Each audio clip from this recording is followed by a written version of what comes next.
Hey there, and welcome to Content in Hand, getting the best rich media from your mobile device. I'm your host, Wayne McPhail. I'm going to be taking you through this presentation. This is a multi-part presentation, and this first part is part one, Introduction and Overview. So let me get the introduction out of the way first.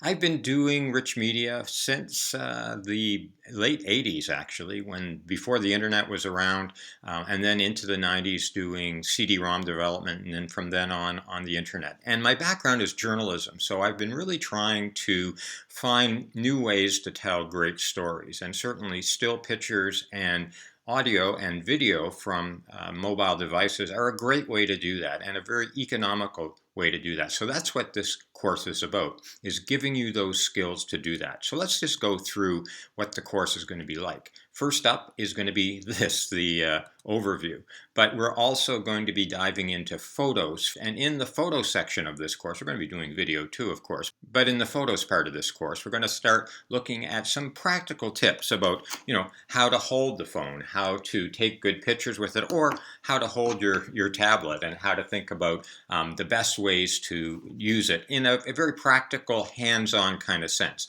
Then from there, we're going to move into composition, and composition for smartphones like this are really important because you want to get the most data out of your phone you can, because the sensors are so small, and we'll talk a lot about that later on in the course. Then we're going to talk about lighting and exposure, and these are some of the most difficult concepts for people to get their heads around generally, and specifically for mobile devices, but they're critical to getting the very best out of your phone because they have limitations, and you need to explore those and understand those limitations. And then we're going to be looking at post-production and editing tools, and these are tools that allow you to enhance the photograph after the fact. And that may be an adjustment of contrast or saturation or some other things that just make your photographs either enhance them or to fit better with what you want to do with them. Then we're going to move in the latter part of the course over to video. And in the video part of the course, we're going to be looking at shooting video with practical tips, again like what we did for the still photographs.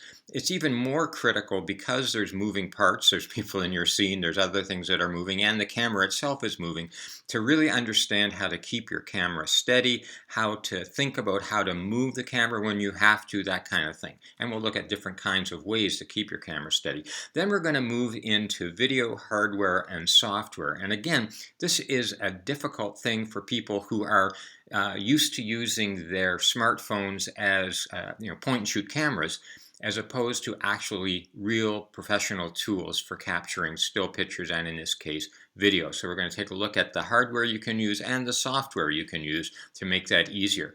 Then we're going to, like we did with the photo area, talk about lighting, composition, and audio. And this is vital for getting the best out of your smartphone because, again, there are limitations that the phone has in terms of contrast, in terms of dealing with darks and brights, and certainly in terms of audio, because it's very difficult to shoot good video without getting good audio, and almost always it's the case that you need to have some kind of external microphone in order to do that well. So we're going to talk about that. Then we're going to take a look at post-production. And post-production means things like iMovie or Final Cut Pro or Premiere, tools that allow you to bring clips into them, rearrange the clips, add audio, add music, add an intro and extra, and in general make a professional video piece out of the individual shots that you've taken to create your video. And then at the end, we're going to do a summary and some final notes to pull together everything we've talked about in terms of still pictures, in terms of audio, in terms of videos. I hope you'll enjoy the course, and there's a lot more to come in the sessions ahead. This has been Content in Hand, getting the best rich media from your mobile device, and I'm looking forward to seeing you in part two, where we talk about some of the practical tips you need to get the best photos from your mobile devices. Thanks for watching. Bye-bye.